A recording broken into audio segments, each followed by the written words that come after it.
मित्रों नमस्कार। भारत माता की जय। वंदे मातरम। जय श्री राम।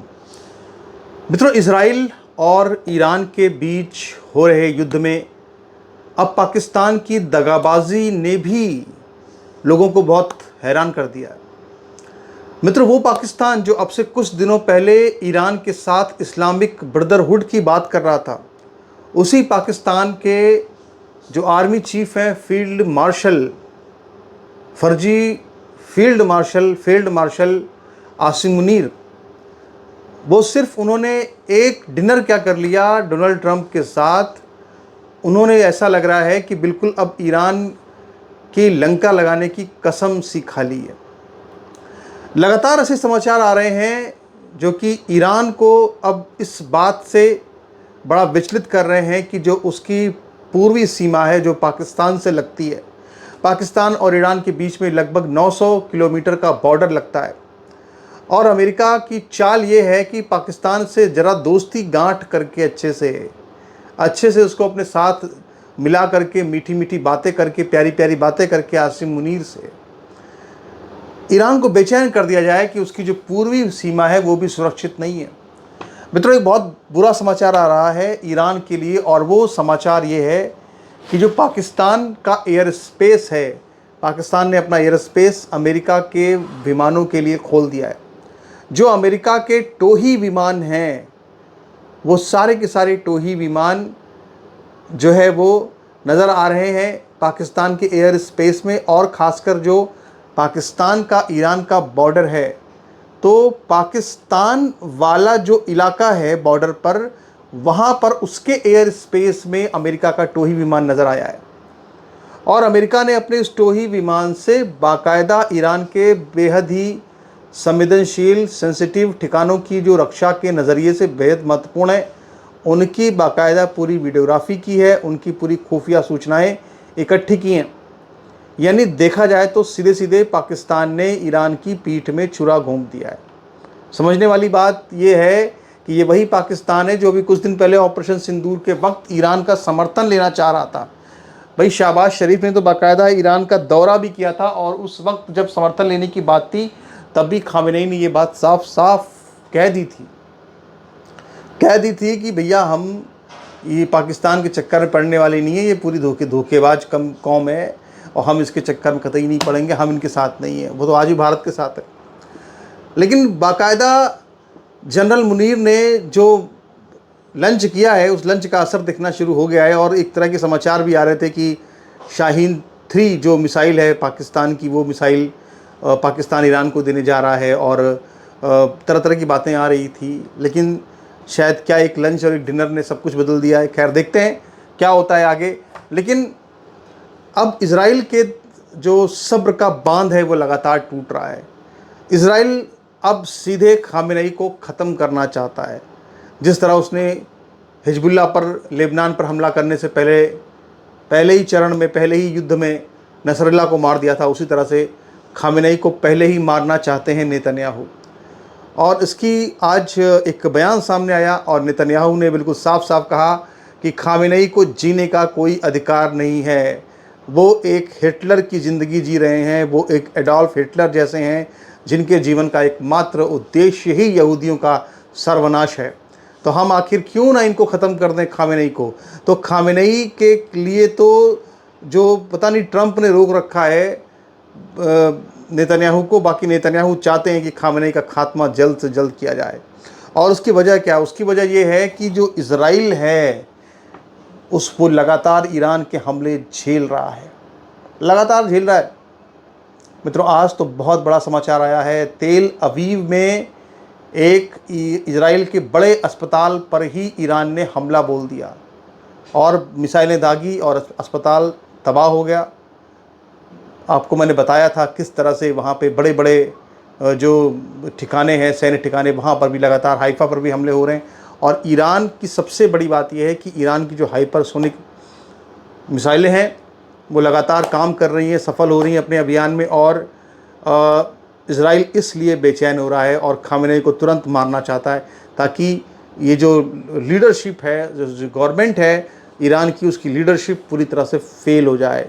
इसलिए ये पूरा प्रयास नेतन्याहू का है कि कैसे करके भी इनको खामेनेई को निपटाया जाए। अब देखिए कभी भी समाचार आ सकता है, हालांकि ट्रंप ने तो कहा था भाई कि हम नहीं मारेंगे अभी इतनी जल्दी, लेकिन ऐसा लगता नहीं, लगता है कि ईरान कुछ भी बड़ा कर सकता है। तो क्या ये खामेनेई के मरने के बाद जंग खत्म हो जाएगी? ऐसा नहीं है, क्योंकि खामेनेई का बेटा भी तैयार हो चुका है और वो जल्दी ही इसके बाद तीसरा सर्वोच्च नेता बन जाएगा ईरान का, और सारी जिम्मेदारी उसके ऊपर, सारी रिस्पॉन्सिबिलिटी उसके ऊपर आ जाएगी।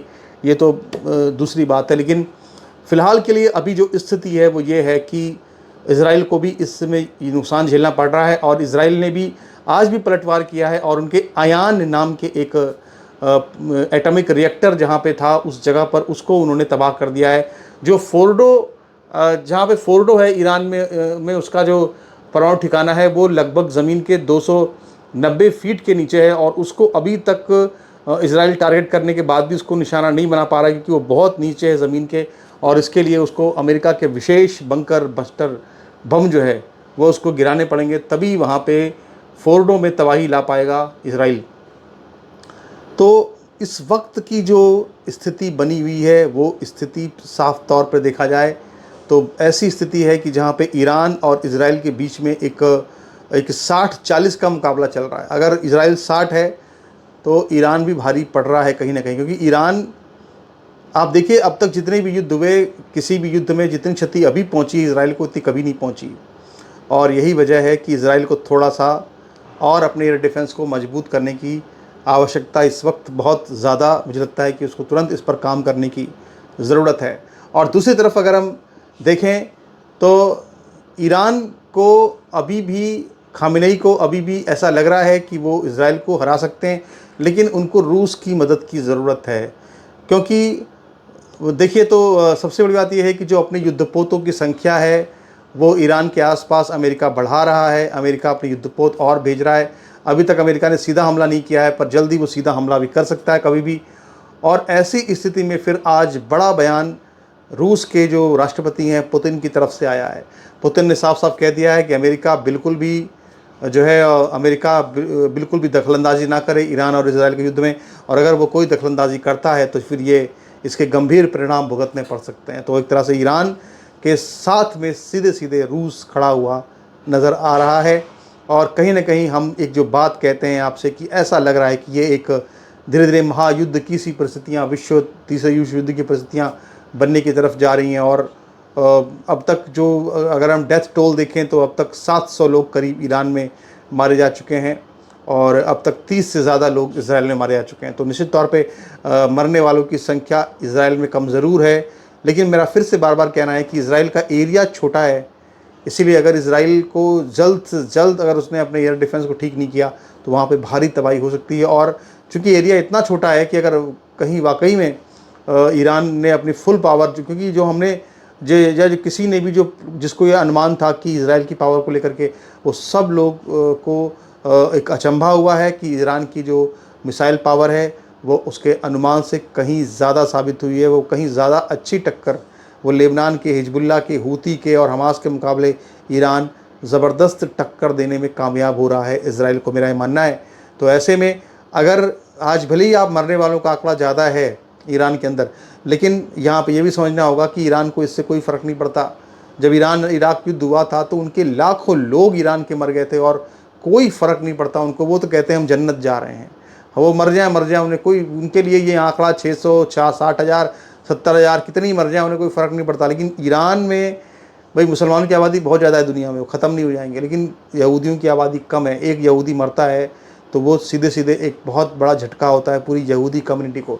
इसीलिए मेरा ये मानना है कि थोड़ा सा इज़राइल को अपने एयर डिफेंस को बहुत पुख्ता करने की आवश्यकता है। और मित्रों, आज जो सूचना आई है इज़राइल से, वो सूचना तो और भी ज़्यादा चौंकाने वाली है, क्योंकि आज सूचना ये आई है कि ईरान ने क्लस्टर बमों से हमला किया है इज़राइल के ऊपर। अब ये क्लस्टर बम कौन से होते हैं?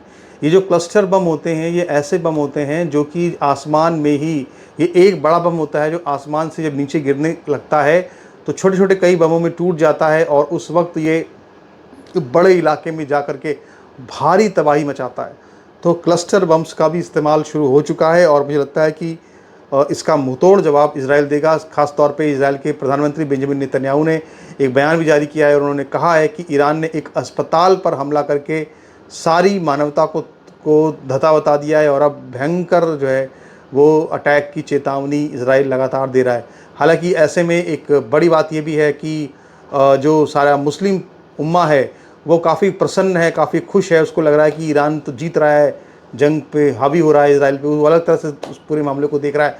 और वो ये कह रहा है कि साहब देखिए, अल शिफा अस्पताल से लेकर के 37 अस्पताल जो पूरे गाज़ा पट्टी के रहे हैं, 37 के 37 अस्पताल जो इजराइल ने ख़त्म कर दिए, गाज़ा पट्टी के अंदर तबाह कर दिए, और ये एक अस्पताल जो जिस पर निशाना साधा है ईरान ने, तो उस पर इत्तेहाद तौबा क्यों हो रही। तो मैं आपको बता रहा हूँ कि ये अब आपको क्या लगता है, आप चाहे इसमें आपकी भावनाएं जो भी हों, लेकिन सच ये है कि इसमें ईरान की ताकत को पूरी तरह से भांपने में इजराइल कहीं ना कहीं विफल साबित हुआ है। नहीं तो वो कभी भी इस तरह का युद्ध नहीं छेड़ता जब तक कि वो पूरी इस बात को लेके एक सुनिश्चित ना हो जाता। जो इजराइल ईरान की मिसाइल पावर है, खासकर उसकी जो हाइपरसोनिक मिसाइलें, जिनको वो लगातार प्रदर्शनी दिखा रहा है, पूरी रोज़ वो नई नई अपनी मिसाइलें दिखाता है कि हमारे पास ये मिसाइल है, हमारे ये मिसाइल है। तो मुझे लगता है कि चुनौती इजराइल के लिए बड़ी है और उसको इससे निपटना होगा। नमस्कार, धन्यवाद।